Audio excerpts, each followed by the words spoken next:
So if you're wondering how I edit all my videos, I use Adobe. Right now I'm going to walk you guys through the very beginning of the editing process of one of my videos to the very end. And during this process, I will essentially teach you all the basics of Premiere Pro because I'll be doing it. It's a little different from what everyone else does because this video in particular is just going to go through my process of editing a video, so it might not cover the specific detail that you need. But if you're just here to learn about the basics of Premiere Pro and how to quickly edit a simple video, then you are in the right place. Okay, so let's just start with opening Premiere Pro 2019. Go ahead and click on New Project. I'm going to title this Whiteboard Animation because that is essentially what we'll be doing. So we're going to actually edit one of my whiteboard videos. So the first step for editing is to have all of your files organized. Most new projects will start out with assembly, and that is where you import your media. You can essentially double click this area right here and it will bring up the Finder, or you can just go to your Finder and drag your videos in. That is usually what I do. So right now I'm using a Mac. What I usually do is have a desktop for the internet just in case I need to find images or go back to my script. In the center I have Premiere Pro open, and then to the right of it I have a whole bunch of Finder windows open so I can easily drag files into Premiere Pro. So this is essentially how I organize my projects. So let's go to the Finder windows. So my left side is where most of my ongoing projects are, and the right side is a dedicated Dreamlit folder, which contains some assets and other stuff that I use for the channel. And the bottom right is dedicated to mainly a drive, like a terabyte drive, or if I'm importing things from the camera, as you can see right now. And then bottom left is for downloads, just in case I want to import it back to Adobe really quickly. And that's essentially what all four of them are for. They make my workflow a lot faster, and it's not like I all of a sudden just came up with this in an instant. It took me a while to figure it out, just a lot of working and then realizing that I really hate clicking the same Finder window back and forth between the desktop, download, and then my project. And then it just got annoying, so this is what I did to fix it. So let's get back to the importing. And right now I'm focusing on my video, which is Why Meditate. It'll probably be a different title once it's on YouTube. And you don't have to actually import things one at a time like highlights. You can import the entire folder, so that is what we will do. Of course, you have to make sure that everything is compatible. So this file right here is not compatible, so I'm gonna go ahead and delete it really quick. And then all I need to do is click on this and then drag it into here, and it will import the file for you. That is my preferred method just because I have an organized Finder window set up and it's very easy to do that for myself. So as you can see, now I have my video and audio imported. If you have a lot of video files, I also recommend naming them just so you don't get confused. So after importing, it's rather simple to start. All you need to do is right click and then click on New Sequence from Clip. This will put the video in the timeline. And in order to zoom in and out from the timeline, you click on the minus key to zoom out and the plus key to zoom in. So right now I'm just gonna zoom out all the way. This video is pretty long. The hand-drawn whiteboard videos take a while to draw, so they're gonna be long. So what I do is I just put in all of them at once. So right now you can see that I did not place it fully snapped on. There's a magnet icon right here that says snap. You can click S as a hotkey, but of course if you only click this one file right here, you're gonna have the same problem here. So let's undo by clicking Command Z, and then we're gonna click the A button.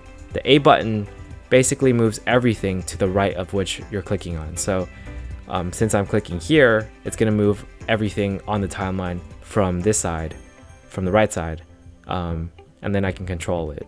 So what I'm gonna do is move it there. So now it's touching completely and snapped. Just as an example, just in case you didn't completely get that, clicking A will move everything that it touches to the right. So for instance, if I have this right here and I click here, it won't move it because it's not to the right of it. If I click here, it will move it because it's to the right of it. Hopefully that makes sense. And in order to go back to the normal cursor, just moving around and clicking things, you want to click the button V. Or you can click these things over here as well, but I much prefer to use the hotkeys since it's much faster. Okay, so after importing the videos and putting it onto the timeline, I usually import the audio, which I just did, and I'm gonna put it at the very beginning. So the video is gonna be about 3 minutes and 3 seconds long. Right now, you can clearly see that we have about an hour and 27 minutes, which is really long. That's essentially how long it took to draw everything. And these are separate clips because we had to stop the recording and change the batteries and empty the SD card and stuff like that. But yeah, that was an aside, sorry. So as another aside, one of my favorite ways to work with Adobe Premiere is to actually use the mouse called the MX Master. And I think this is actually pretty important to let you guys know, since the MX Master is pretty useful when it comes to editing. So what I'm gonna do is show you guys how I set up my MX Master. So let's go ahead and go to Logitech options, and you'll see how I use my MX Master for Adobe Premiere Pro. These are essentially my zoom in and zoom out buttons right here on the side. This is horizontal scrolling for the timeline. Clicking the center mouse button deletes, and then clicking the side button is enter. The most useful thing is the zooming in and out, as well as the delete. So that's pretty much how I use my MX Master to increase the pace of my workflow. So let's get back to Adobe Premiere. After placing everything in the timeline, what I do first is I start editing the videos. So effect controls is usually where you're going to be on. Right now I'm going to go ahead and mute these. This is actually not part of anything. It's part of us talking while we're making the video. So I'm going to go ahead and just delete that. So as you can see, when you highlight this video file, it's connected right now. And the only way to delete would be to delete both of them. So there's two ways you can do this. You can either right click and then unlink it. And then now you can see that you can click one or the other. But I'm gonna undo that because that's not what I usually do. What I usually do is I hold the Alt button or the Option button, and then I just drag and then delete it like that. I usually keep my main audio, which is my voiceover, on the Audio 1 channel. So let's go ahead and now trim these videos down. First, you can see that it is upside down. So in order to fix that, we want to click on the clip. If you're not clicked on the clip, nothing will pop up for the effects control. And you want to make sure that, for instance, even if you're here and this is clicked on, this is highlighted, you're still working with that clip and not the new one. In order to work with the new one, you have to click on it. And you can see that, for instance, if I scaled this up, nothing's happening because this is highlighted and the timeline is currently showing this clip. And when you click between them, you can see that one of them is scaled up to 128 and the other one is just 100. So I'm going to undo that because I don't want it to be scaled up, and I'll go to the clip that I'm working on. So in order to make it right side up, we're going to go ahead and make the rotation 180. And it would suck if I had to do that for every single clip, because that would mean I had to click here and then change it, click here and then change it. So what I do is just copy, which is Command C, and then I highlight the other ones, and then I click Option Command V. So you want to make sure that the attributes are mostly checked. So just click OK, and all of them should be right side up now. That's good. And that is what rotation does.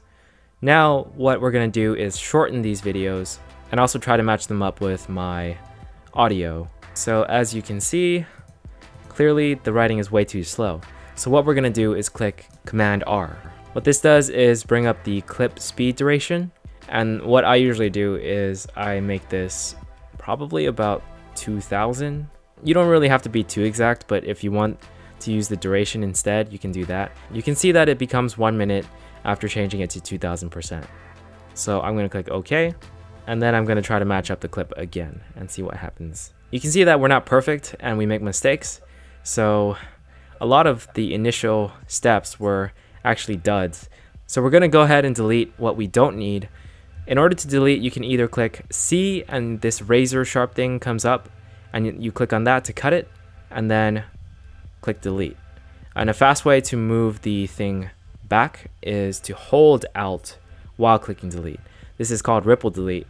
And what it does is it moves everything to the right of what you just deleted to the left, which saves a lot of time, so you don't have to keep on deleting it and then moving it. Instead, it happens in one step. So you can see that there's still a mess up, and I'm going to show you an alternative way to delete rather quickly. So instead of clicking C and then clicking back and then clicking this, which is a lot of steps, it does become faster once you get used to it. But instead, we're going to go to keyboard shortcuts, and what you want to do is have E be add edit. So this is not actually usually there. So what you need to do is search for it. So add edit, and then you just drag it onto the key. It's already there for me, so dragging it there won't do anything, but you'll need to do that first. And then now remove it on the audio, or you can lock the audio. What locking it does is you can't edit it. So either one works. The reason we're doing that is so that E won't be affecting it. Like for instance, if this is unlocked and I click E, it will cut both the clips, which is not what we want. I mean, it's okay, it's not going to affect anything, but it's just better and cleaner if we don't do that. So if you don't have this clicked on, if you don't have the blue thing clicked on and you click E, it will only cut this piece right here. And this saves time because we're still using the main cursor and not cutting. So using the E button or add edit is pretty useful. So let's go ahead and just undo all of that. But yeah, you can also just lock this in order for the E button not to affect it as well. So now I can just press E button. All I need to do after that is click Alt Delete, and then it immediately goes there. So all those steps from before essentially turn into 2 steps, which is much faster. So what I do is I just drag it and then see if there's any more mistakes. And then I'll just cut out the mistakes like from before. And it looks like everything else is pretty good. So now I just have to match it with the audio. Okay, so right here I say the word Supreme, and I want to be showing the clip of Supreme when we get there. So right now I don't want to lose where Supreme is because a lot of the audio looks pretty similar. I guess you can drag it out to make it look clearer. You can see that it's at this peak, but I don't really care to memorize it. So what I'm gonna do instead is click the button M, and what it does is it makes a marker right here. Now I know that the marker is indicating where I want Supreme to be shown at. So I'm gonna find where Supreme is. And there it is. I want it to be showing at that time. So what I'm gonna do is I'm gonna make this faster. Usually I just guess because I don't really feel like doing the math. So as you can see, 10,000% speed is the maximum you can go, which is something that I actually did not know because I never needed to go that fast. So there's actually a way to make it even faster.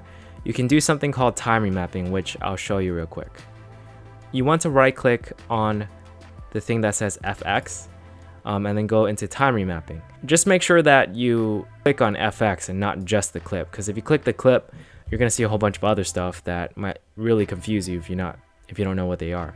So right click the FX button and then you'll find time remapping and you click on speed. What that will do is it'll give you this line right here, and if you increase it, it'll shorten your clip, make it faster essentially, and if you decrease it, it'll make it slower. So this is another way that you can increase speed and go past that 10,000% thing if you want to. So in this case, I do want to. So let's increase the speed until it hits where the marker is, or about where the marker is. And then you're gonna see a super fast drawing of a chibi. Okay, so to me, it looks pretty good at this speed. I don't mind the chibi being drawn that fast.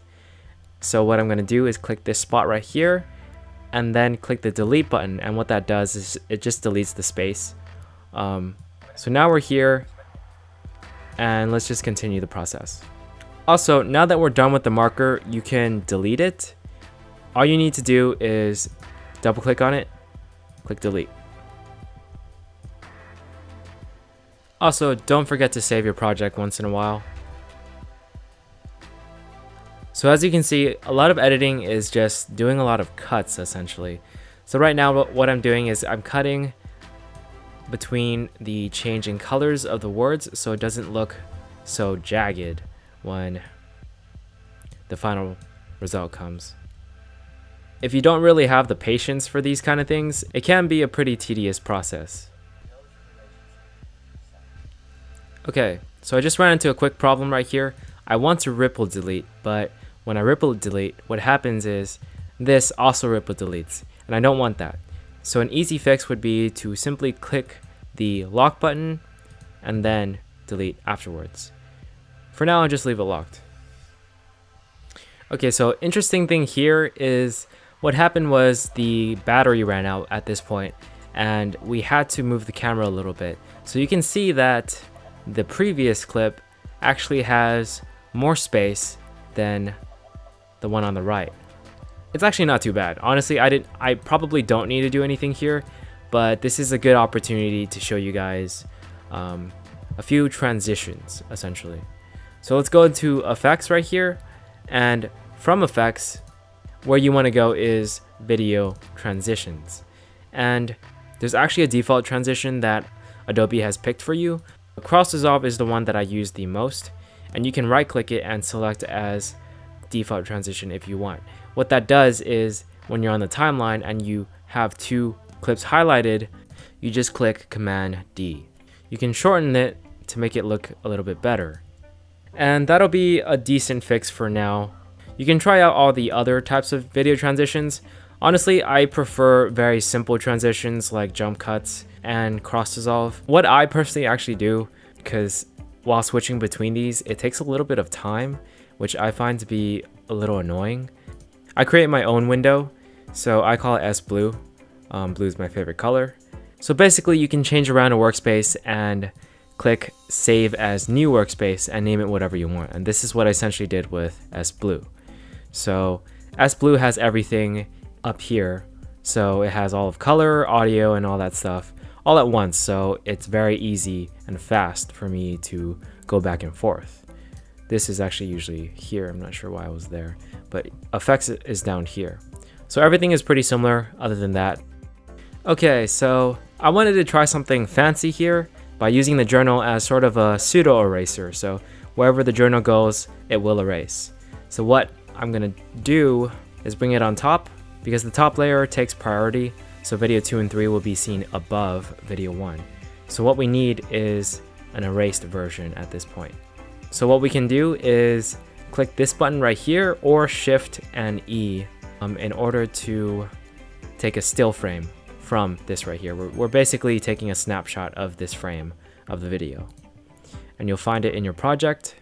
And what we're gonna do with the frame is put it under here. And what's gonna happen is as soon as the journal moves out of the way, we're gonna erase part of the whiteboard on top. So there's multiple ways of doing this. The most obvious way that comes to mind is using a mask. So we would want to mask this layer right here. So once you do the mask, you want to make sure that the entire video is seen. And then the point in which the video starts moving is when we make keyframes. And keyframes are essentially like at this point in time, I want the mask to be here. So for instance, if we have this here and then beforehand we had the path here, then you can see that in between this point in time, it will move to wherever you indicated the keyframe to be. So the first keyframe is when the mask path is like this. And the second keyframe is when the mask is like a rectangle. In between the keyframes is where all the magic happens and the path moves to where the next keyframe is, essentially.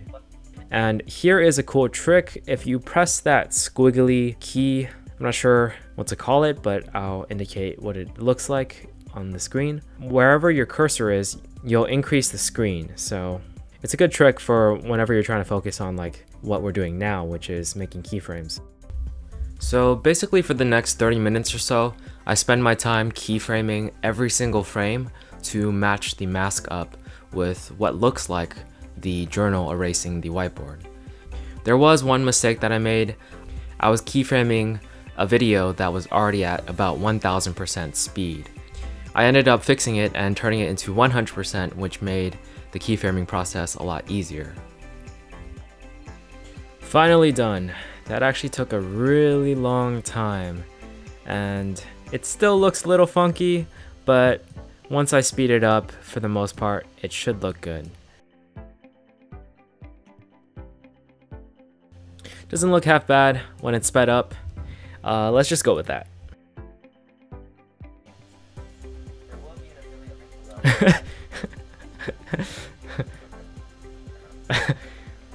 So over here you can see I went a little overboard and hit the camera stand, or the tripod I mean.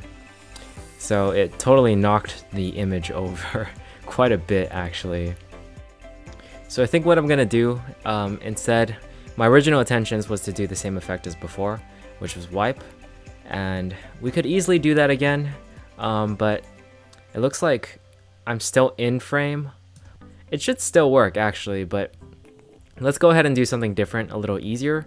And we're gonna take this still frame right here and use it,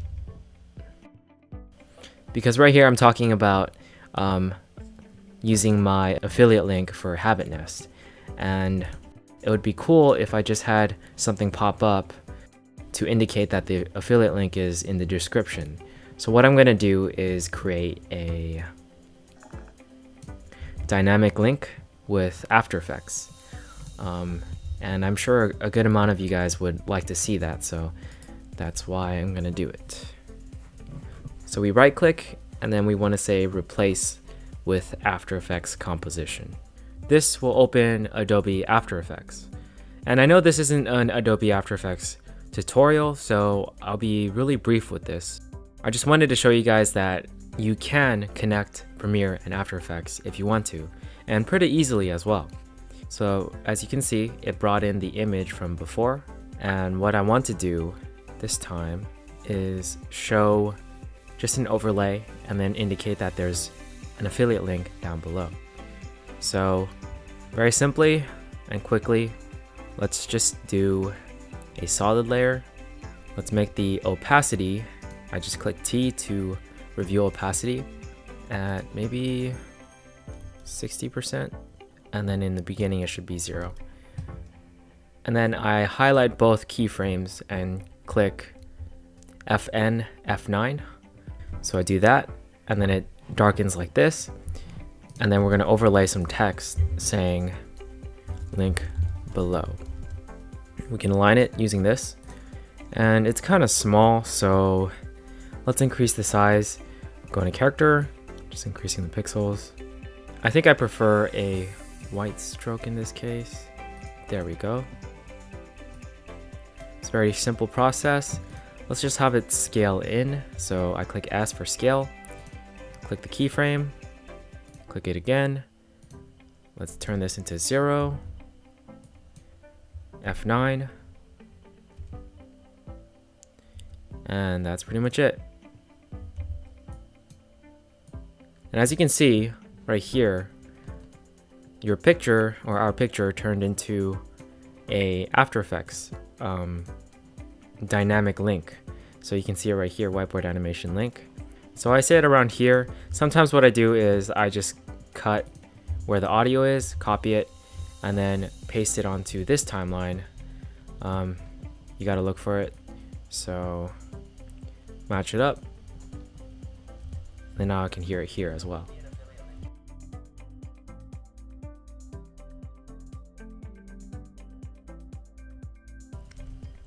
And you'll see that all the changes that I made are now reflected on here, which is the coolest part.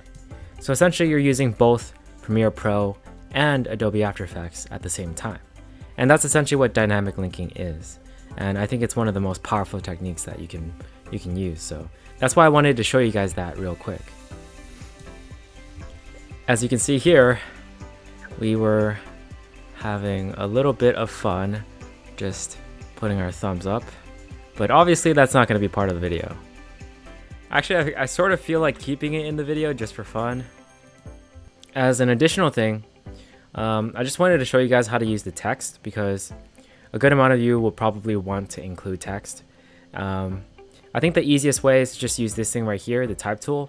So click on T and then click wherever you want to type, and then type what you want. And Essential Graphics is probably the easiest place to manipulate this text. So right now, you can use these to align it like in the center. I don't really want to do that, so I'm going to undo that. You can change the positioning right here.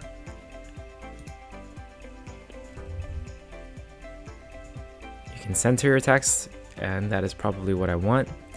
Let's not use white because it looks, again, my favorite color.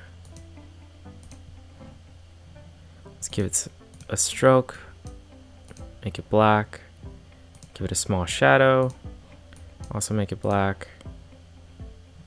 As for font, let's use something but this one looks fine. So let's just go with this one. Thank you for watching right there. So if that's all you do, it's just gonna pop up like that. And usually having text just pop up like that's not very cool. So we'll go to effects, and just like in Adobe After Effects, we can just keyframe the opacity, and that's good. Unfortunately for my video, since I want to keep the thumbs up, I don't want that to stay for too long. So it's just gonna be a quick flash. Awesome.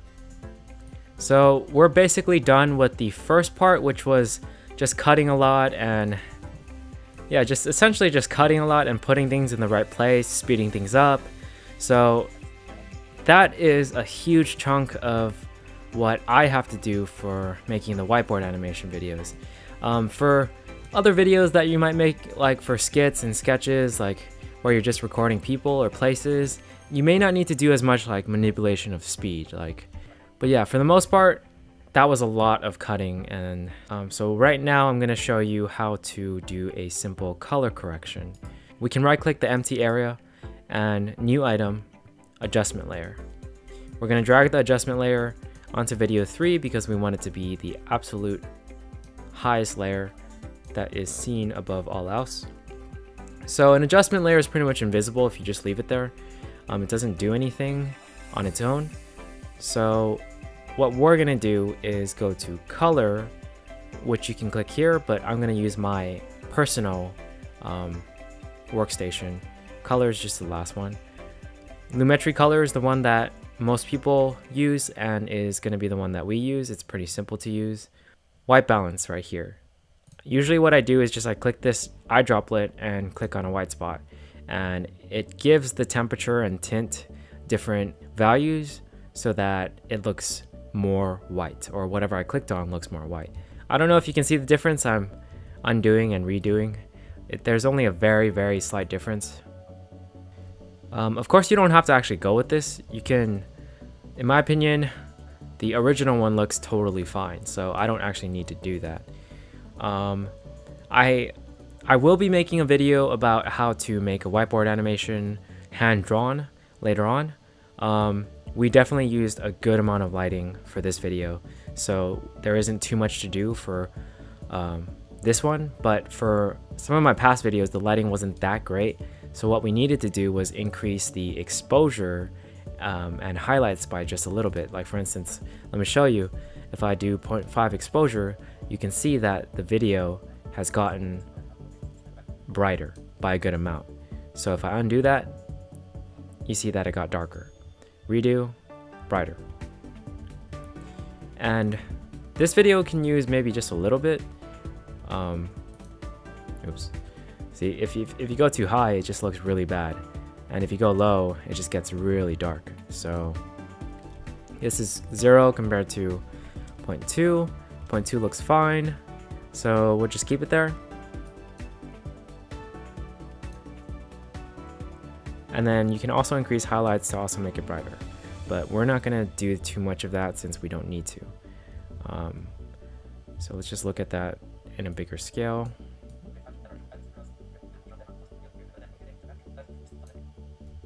And then it looks fine.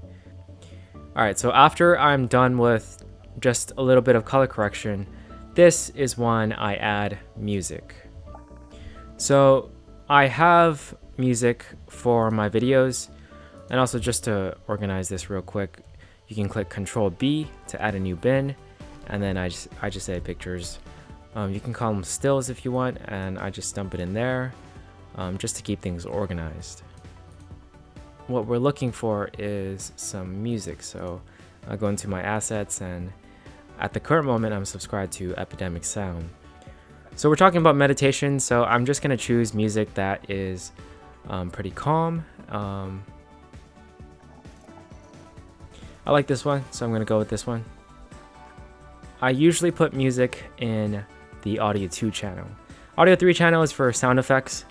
Sometimes I use sound effects, sometimes I don't. And we go to the audio track mixer, which you can also find in audio. First, sorry, I'm skipping a step. We go to Essential Sound. Make sure this is clicked.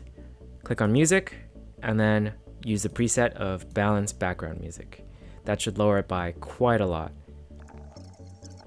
And it sounds pretty good, but there are parts where it gets a lot louder. So it gets a lot louder over here. So what I'm going to do is hold Command, click this line right here. You won't see the line unless you expand this. And then what I do is just have it gradually lower in volume like this. For the longest time, I missed something that was so simple, because all I was focused on was my outward progress and how meditation could help. Of course, you can just overall decrease it by decreasing the entire audio channel 2. And for sound effects, I usually keep it at probably -15 or -10. But as you can see, the music goes up again, or quiets down over here. So I'm gonna bring it back to the normal volume. Let's just go -2.